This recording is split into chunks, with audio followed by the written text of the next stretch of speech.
We'll call the next case Goldenstein versus Repossessors.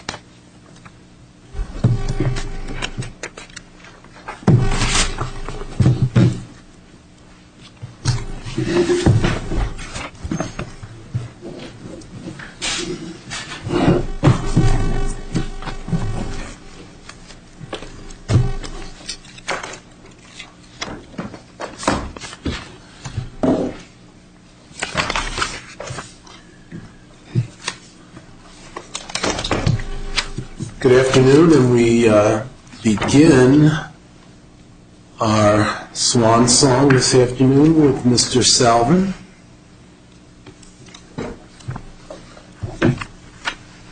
Sir, did you want to reserve any time for rebuttal? Yes, Your Honor, I would request 3 minutes for rebuttal. 3 minutes it is. Go ahead, sir. Good afternoon, may it please the Court. I am Robert Salvin, and I represent the appellant Hiker Goldenstein. The Court has asked us to address the issue of scienter, whether there's a scienter element as part of a civil RICO claim for the collection of unlawful debt. And we take the position that there is none. There is none because there is no scienter element in the underlying state law cause of action for usury. Mr. Salvin, fascinating as the issue may be, is it one we can reach? Did you even raise, or did appellees here raise any issues as to scienter in the district court? No, it wasn't an issue that was argued there. I think it first came up in the appellee's brief. It could be waived from that perspective, yes. And it wasn't addressed by the district court in its summary judgment decision? No, it wasn't addressed by the district court. So under what circumstances then would we be justified in addressing that issue in the first instance? Well,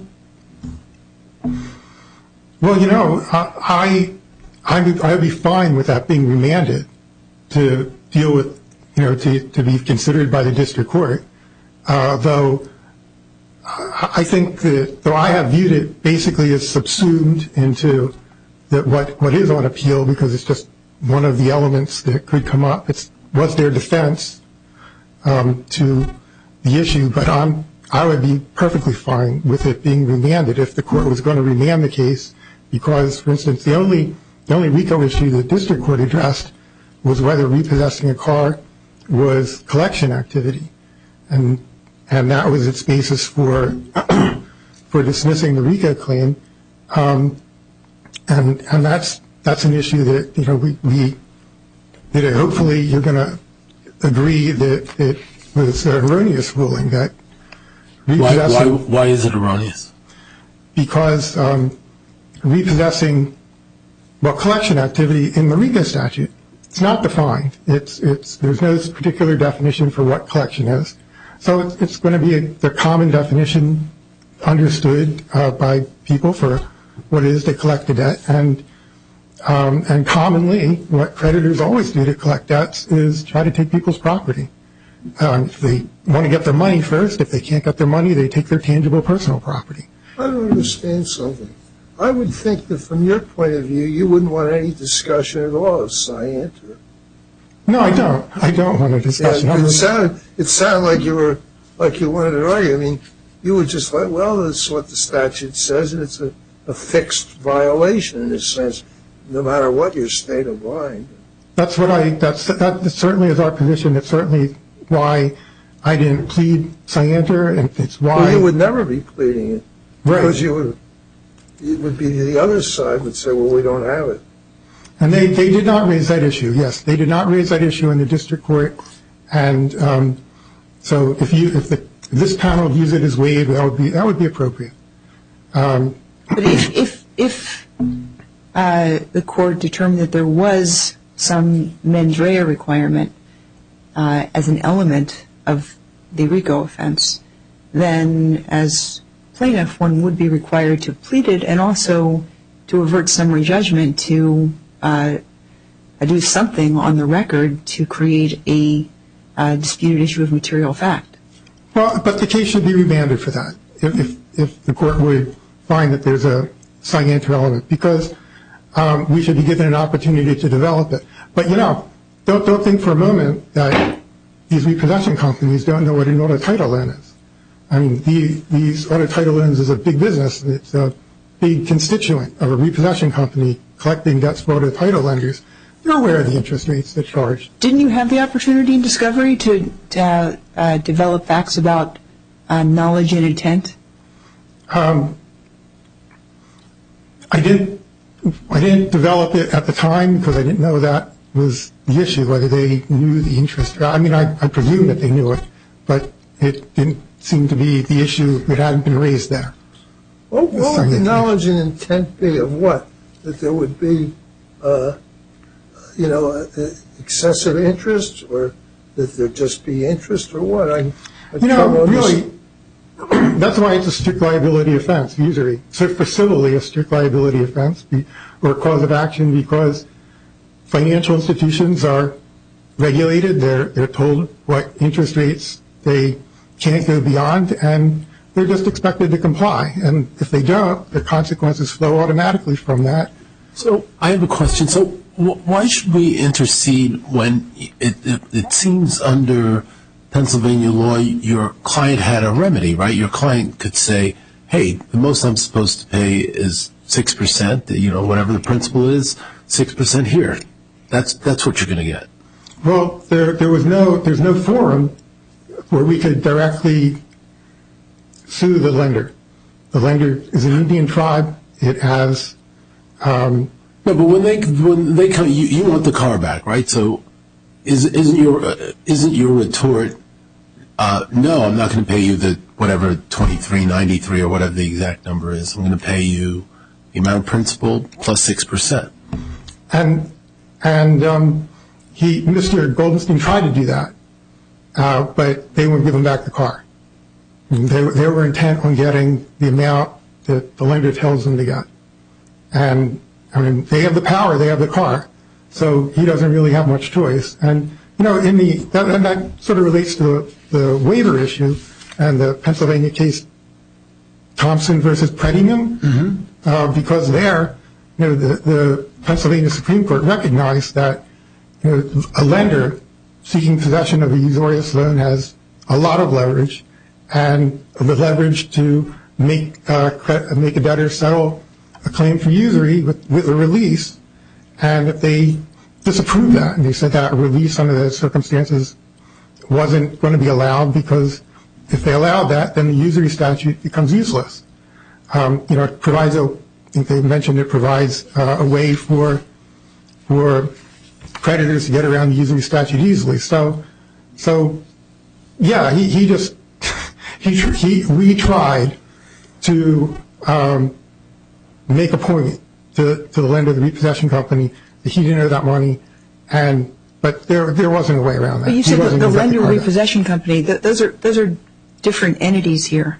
The action, and when you make these arguments about the inability to waive, we're not dealing here with a claim against the lender, and we're not dealing with an LIPO claim. We're dealing with FDCPA and RICO claims. But underlying that is, and the reason that there is an FDCPA claim or a RICO claim is because of the usurious interest, and the liability for the usurious interest is something that under state law could never be waived, or certainly couldn't be waived under those circumstances. So if he couldn't waive, or if his liability for to not pay the usurious interest is something that he can't release, then that's the foundation for the FDCPA. But even if you put the interest aside, right? So in order for us to reverse the FDCPA claim, we've got to make a finding that there was no default, right? But there clearly was, right? Well, there certainly wasn't a material default. This creditor could never have gone to a court in Pennsylvania and filed a replevant action claiming that there was a $9.40 default and that entitled them to the car. But at the end of the day, just put interest aside for a moment, the principal was owed. It was not due at that time, the only payments that were due were on October 6th, when the car was repossessed, there would have been a total of 3 interest payments that were due and unpaid for August, September, October, and the October payment probably was not past due on October 6th. And those payments at that point were $3 each.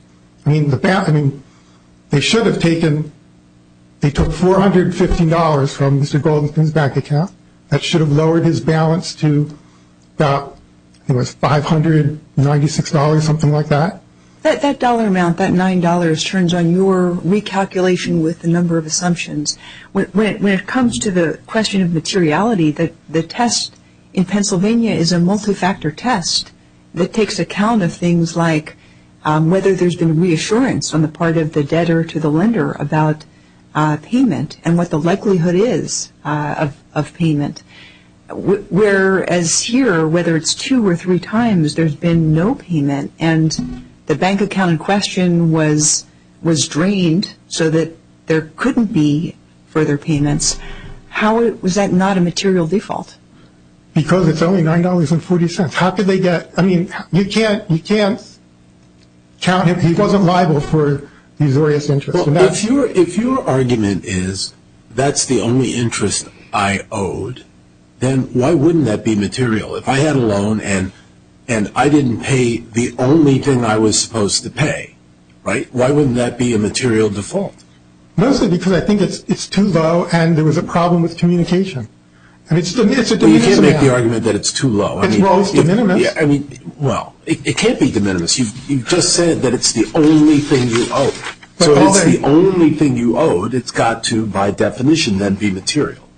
But all I needed to do was ask Mr. Goldenstein, you're behind $9.40, and he pays $9.40. Mr. Goldenstein was expecting a bill. He never got a bill.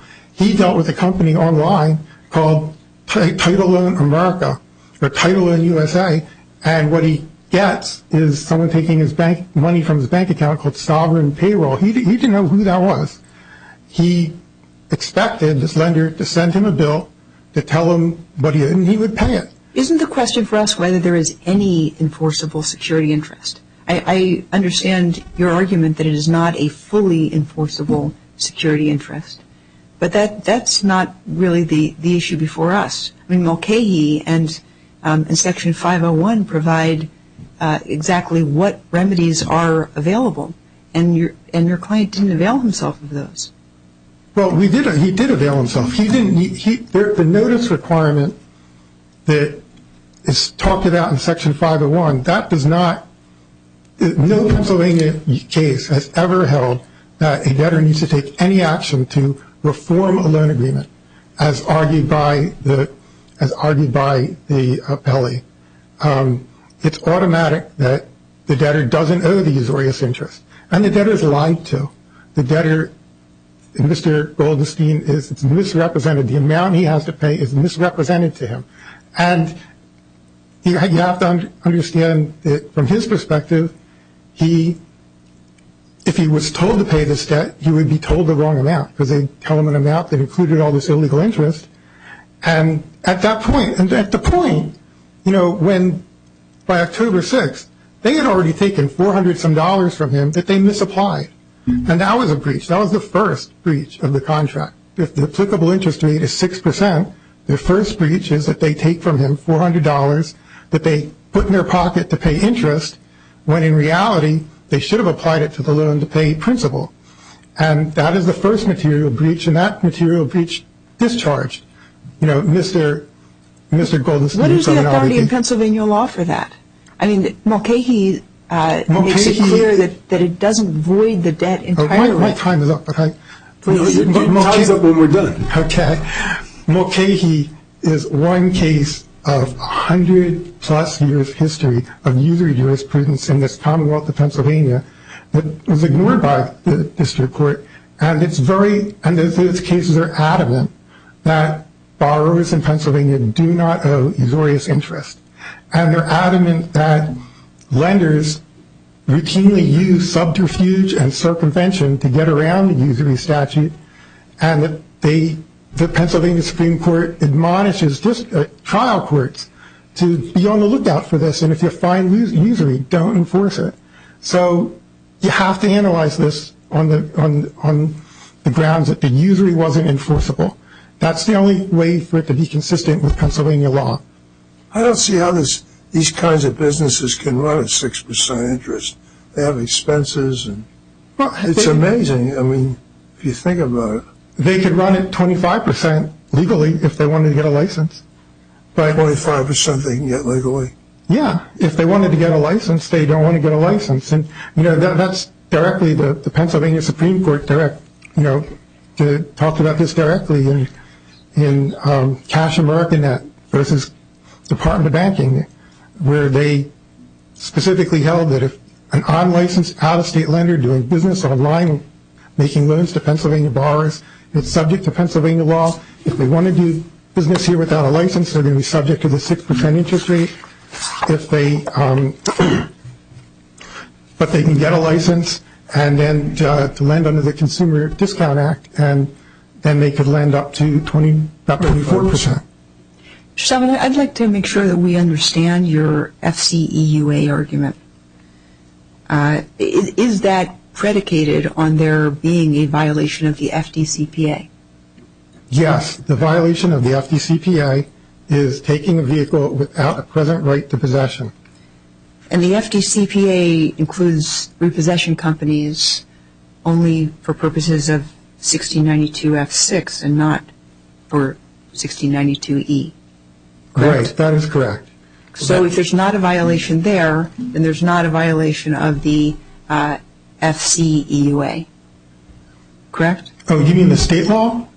I'm sorry. The Credit Extension Act. Okay. Oh, that's very different because that all the sections are applicable.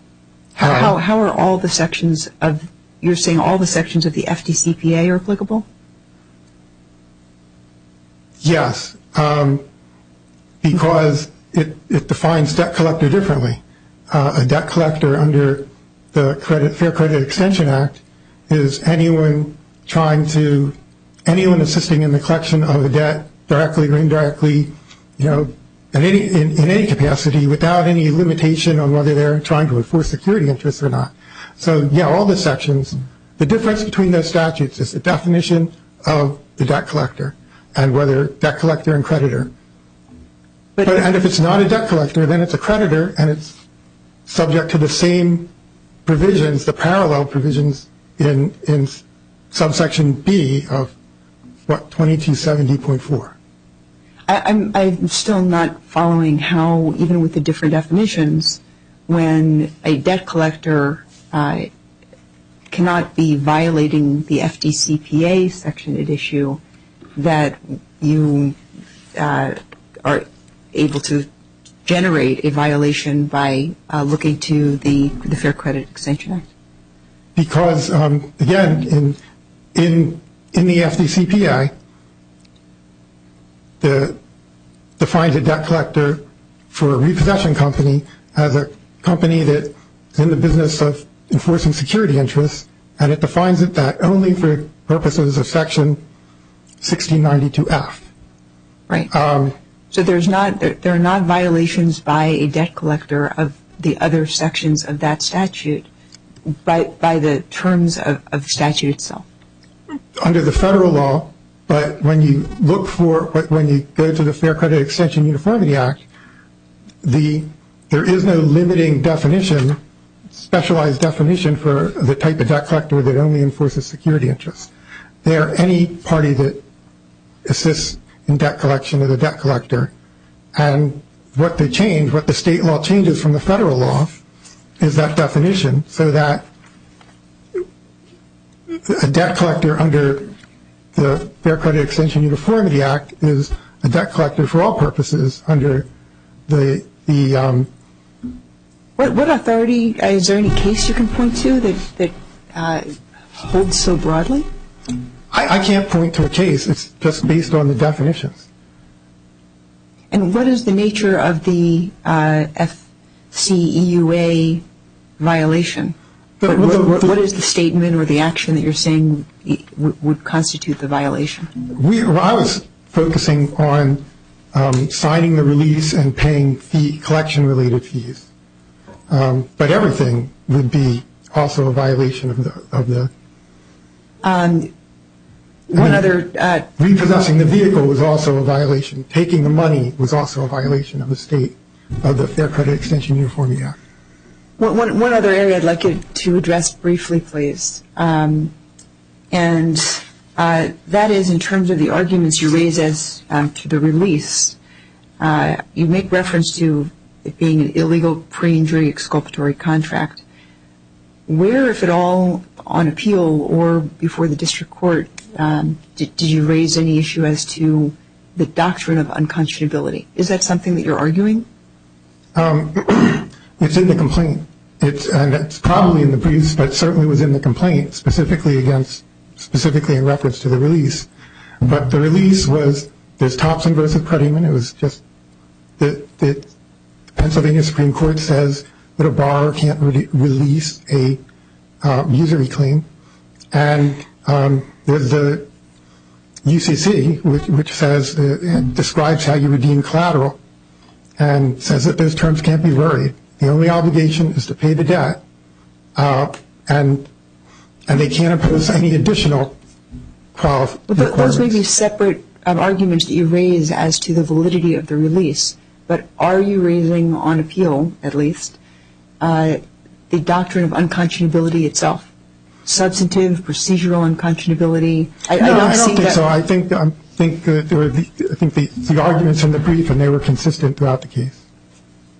And they don't encompass an argument on the doctrine of unconscionability itself? They do to the extent that, okay, what the FDCPA and the Pennsylvania Fair Credit Extension Uniformity Act have that one in subsection F, have described unfair and unconscionable debt collection practices. And that's the context in which I'm using the term unconscionable.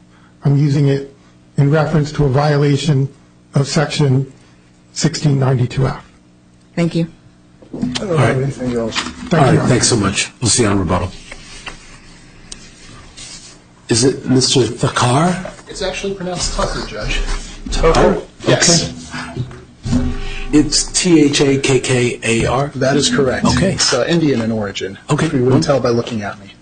It's pronounced just the way it's spelled. That's correct.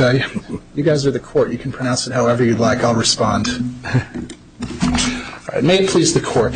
My name is Neil Tucker. I'm an attorney with the firm of Sweeney & Sheehan in Westmont, New Jersey, and I represent Repossessors Inc., Chad Lotvaho, as well as Premier Auto Finance and its owner, Philip Horrigan, in this matter.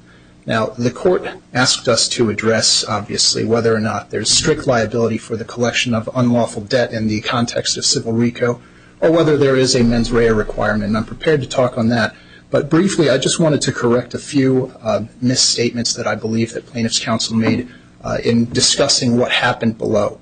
First of all, Judge Gardner decided this case, at least the RICO aspect, on the very narrow issue, in that collection of or recovery of collateral is not tantamount to collection of debt. Now, the entire RICO issue was fully briefed by both parties, and that would encompass a discussion of whether or not a RICO enterprise was in existence. And that would necessarily implicate the whole Scienter argument that is being addressed today. Isn't that really a different, at least potential element of a RICO violation? I mean, what constitutes an enterprise and the definition of an enterprise versus whether you read into perhaps the language of the statute or by other kinds of statutory construction some requirement of knowledge or intent, that those seem like different issues.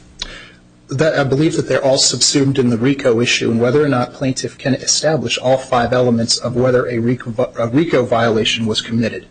And so the issue of Scienter is not a standalone issue in this case that deserved its own big, bold point heading. It's one of those issues that's kind of wrapped up into the whole ball of what constitutes a RICO violation. And well, did any court address the question of whether there is Scienter as to the collection of unlawful debt term of the statute?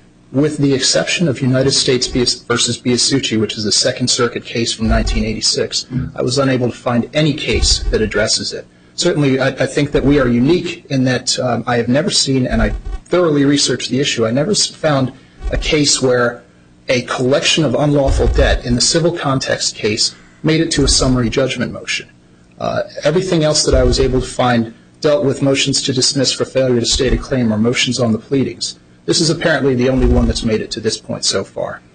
But what I found in the Biasucci case is that the court imposed a requirement that the collection of the unlawful debt be knowing and intentional with at least general knowledge of the unlawful nature of the debt. And that law has been cited with approval by this circuit and in fact is now incorporated into the criminal jury charges that are published on the court's website. I was reviewing these last night, and frankly, I wish I had reviewed them sooner. I would have certainly cited them to your honors, but of the 5 elements of RICO, the first obviously is the existence of an enterprise. The second is that the enterprise was engaged in interstate commerce. The third was that the defendant be associated with the enterprise. The fourth is that he knowingly conducted the enterprise's affairs or knowingly participated directly or indirectly in the conduct of that enterprise's affairs. And on the third page, fifth, that the defendant knowingly conducted, participated directly or indirectly in the conduct of that enterprise's affairs through either a pattern of racketeering activity or the collection of unlawful debt. What does the knowingly refer to? Do you have to know the interest rate? Well, the knowing requirement means that you have to have a general knowledge of the unlawful nature of the activity. But suppose you don't know the law. Suppose your opponent pointed out you can get 25% legitimately with a license. And suppose you don't know that that law doesn't apply because they don't have the license, and you know that they're collecting a pretty good interest rate. I mean, would you be knowingly participating? Do you have to know what the interest rate is legal? I don't think that you have to know the specific interest rate, but you have to have a general idea of the unlawful nature of the loan. That is what the court held in Biasucci, and certainly given that this is activity that occurs all the time in a commercial context. There are presentment warranties under the UCC. There's commercially reasonable conduct. And in this case, my client, Repossessors, my co-counsel there, Mr. Horican, represented Premier as well as his brother. My client accepted this job in exchange for a representation from RS Financial, who was a loan servicer, that there was a present right to possess the plaintiff's vehicle. That is commercially reasonable. In cases like Should this... that be dispositive, though? You know, I don't think it should be in and of itself dispositive, but it's certainly something that should be considered. And it should be accorded substantial weight in determining whether or not there was a knowledge that this loan was Well, Judge Krause asked your adversary earlier, do we even get to this? What's your response to that? Well, that's an interesting question because the issues were all briefed. And as I said, Judge Gardner granted the summary judgment motion on the very narrow ground that recovery of collateral is not tantamount to collection of debt. Certainly, he didn't even reach the the issues were all briefed in the district court. The issues were all briefed in the district court. Sienta was briefed in the district court? Not to the extent that it was here, but certainly it was raised. Where is there any reference in your motion for summary judgment to Sienta?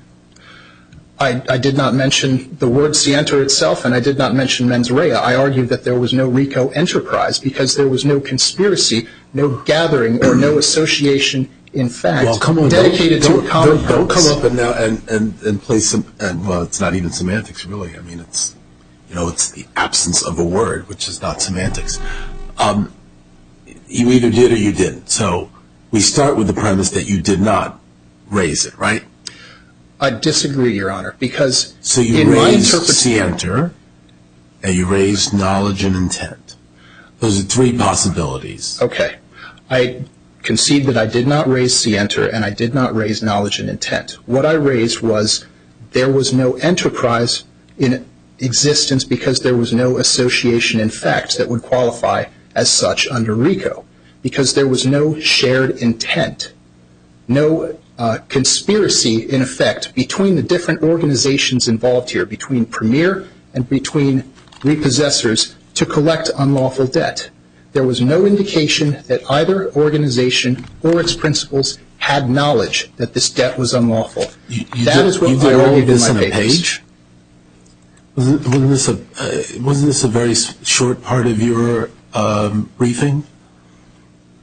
My memory may be failing me, Your Honor. I believe that I had argued that the elements of RICO simply were not met. Now, as far as whether this issue can be reached. So help me now. So having raised enterprise, that in your mind preserves knowledge and intent? Having addressed. And scienter? If you take a very broad view, yes, Your Honor. Because I briefed the RICO issue. My interpretation at first was that it was a very narrow issue. The plaintiff responded in kind, and here we are. And the argument was not even advanced by plaintiff below that Premier had actually collected the money from the plaintiff. That's not what is pled in his complaint, and that was not turned out in discovery either, except when I took his deposition. But I don't recall that being a major focus of the plaintiff's argument at the district court either. Counsel, your memorandum in support of summary judgment, if I'm looking in the right place on RICO claims failing as a matter of law, the argument really consists of one paragraph that says, plaintiff has asserted 2 counts against defendants, Chad Lavaco and Philip Hurricane, the principals of the repossession defendants, alleging they engaged in an enterprise dedicated to the collection of unlawful debt contrary to RICO. These counts fail for 2 reasons. Plaintiff cannot demonstrate that any unlawful debt was collected because he cannot show that the loan violated Pennsylvania law or that he exercised his right to void the loan, and because the recovery of collateral used to secure a debt is not tantamount to the collection of debt. Where is there any argument about scienter or even enterprise there? There is not, Your Honor. Now that you have read it, certainly that refreshes my recollection, and I apologize. Let's turn to the rationale that the district court did use, whether collection and repossession can be equated. Why isn't Judge Stengel right in that district court decision where he looked at those things as really a distinction without a difference? In either case, one is looking to collect on the debt. Well, essentially, the collateral itself is not tantamount to the debt. In this case, Mr. Goldenstein could have simply abandoned his vehicle. He did not have to redeem it. It is a right that's conferred to him, but it is not a mandatory obligation of his. In this case, he had a 1998 Lincoln Town Car, and I believe that the Kelly Blue Book value for that is less than the amount of the interest that he ended up paying. But don't we look at this from the perspective of the collector? What constitutes collection of the debt?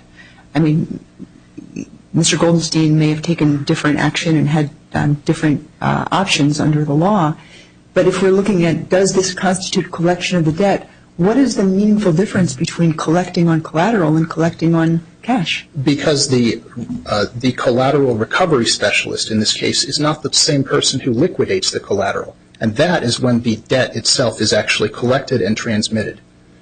The recovery of collateral is only the first step on essentially what is a long road, because it has to be posted for sale, it has to be auctioned off, the proceeds of the action have to actually go to satisfy that debt.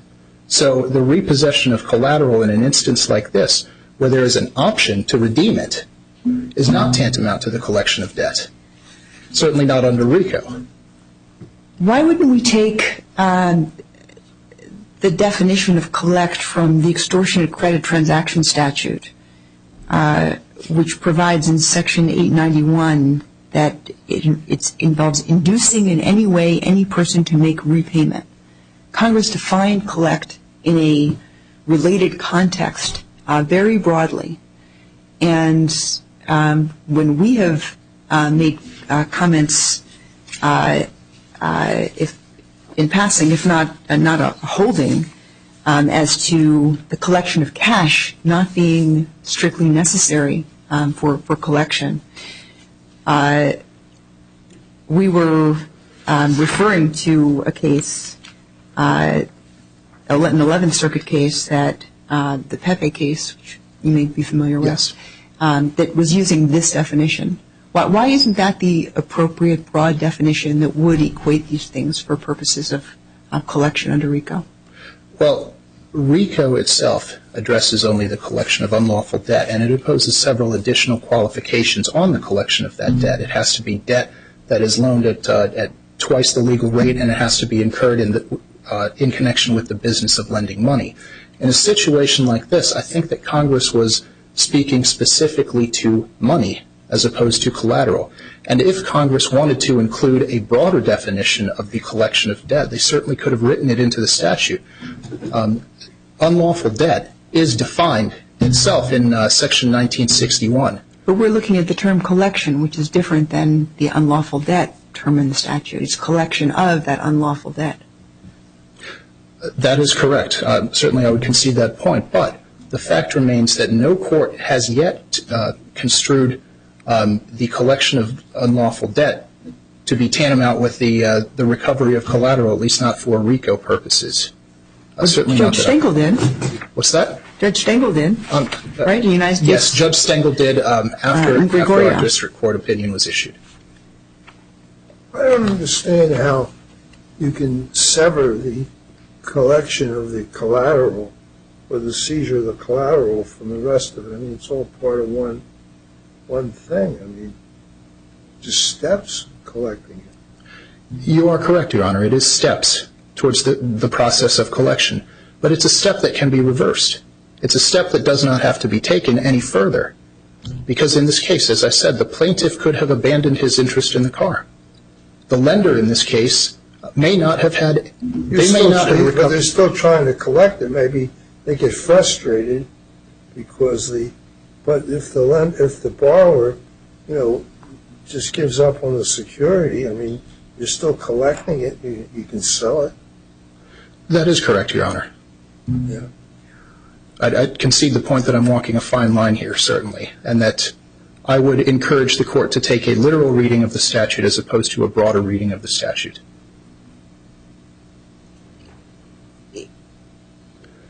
I don't have anything else. Do we even get to reach that question? Because this may be steps toward the collection of the debt, but wasn't that consummated here? At the end of the transaction, there was collection of the full amount, $2,000 plus, which was the principal and interest that was owed. So how do we here not have collection of unlawful debt by any standard? Well, certainly you have the payment of the interest, and we contend that if this matter is actually tried, you'll see that the interest was paid directly to RS Financial and not to Premier and not to repossessors. So in this case, the repossession companies were merely acting as unwitting agents of the loan servicer as well as the lender. And given the purposes of RICO, in order to root out organized crime and to prevent racketeering activity, I think it would be anomalous and unfair to hold a repossession company liable for simply repossessing collateral. They're unwitting because of the certification? They're unwitting because they did not have knowledge of the generally unlawful nature of the loan, Your Honor. But they try to protect themselves, don't they, by getting assurances in writing from the creditor? They do, in fact, try to protect themselves. And this is not a case of willful blindness. This is a case where it is commercially acceptable and reasonable for collateral recovery specialists to accept a warranty from the person engaging their services that there is a present right to possess a certain piece of machinery or a vehicle that is collateral for a loan. Would you? Well,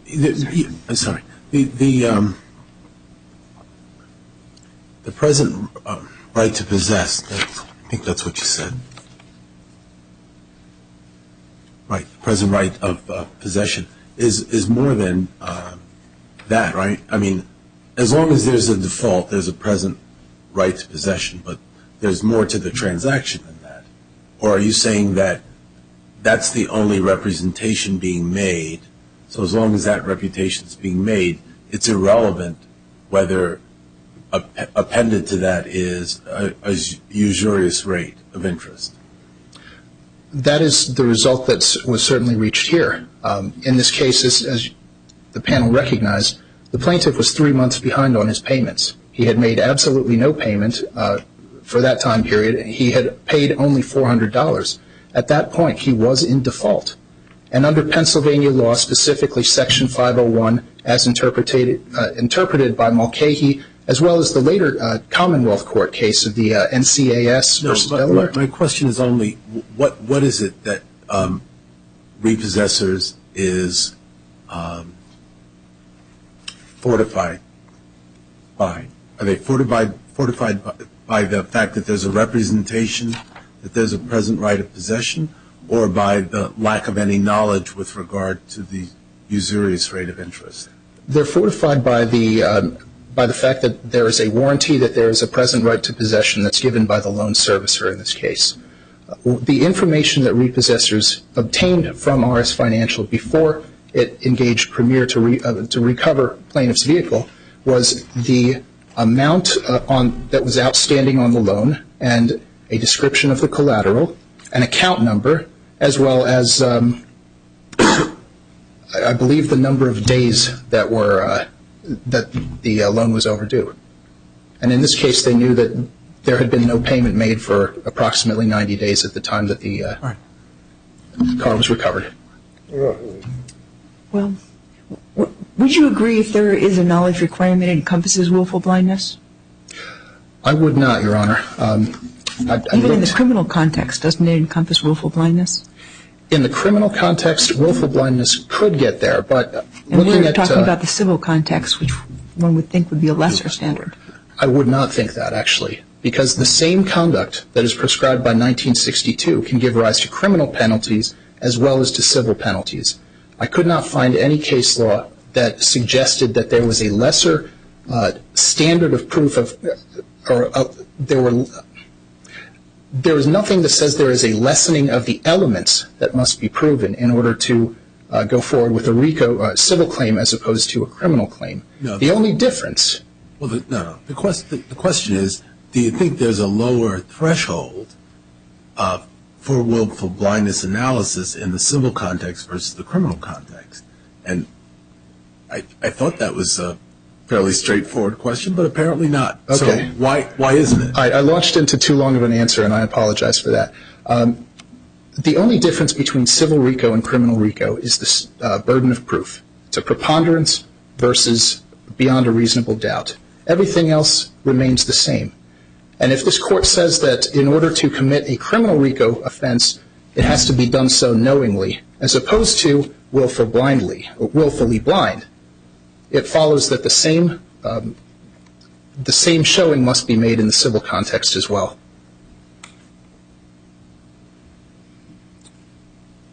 Thank you so much. Okay, thank you, Your Honors.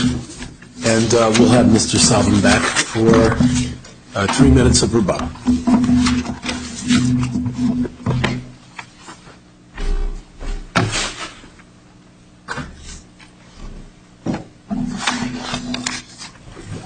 I would like to mention one case that's not in the briefs that I discovered more recently.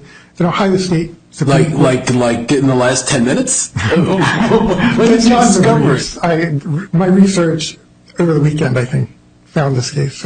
It's State versus Schlosser, and it's an Ohio Supreme Court case. The citation is 681 Northeast 2nd, 911. From 1997, 681 Northeast 2nd, 911. What was it again? 681. Oh, 681. And it's Northeast 2nd? Northeast 2nd. It's And what page? 911. Okay. It's an Ohio Supreme Court case interpreting their RICO statute, and they conclude that their RICO statute is a strict liability statute. And in a criminal case, they didn't require any further mens rea element than was in the predicate offense. the predicate offense here. I'm sorry, that's a criminal case you said? It's a criminal case. And they analogized their RICO statute to the federal RICO statute. So, there's some authority for that. But I want to mention for a second that it's not commercially reasonable to repossess a car without seeing the loan agreement.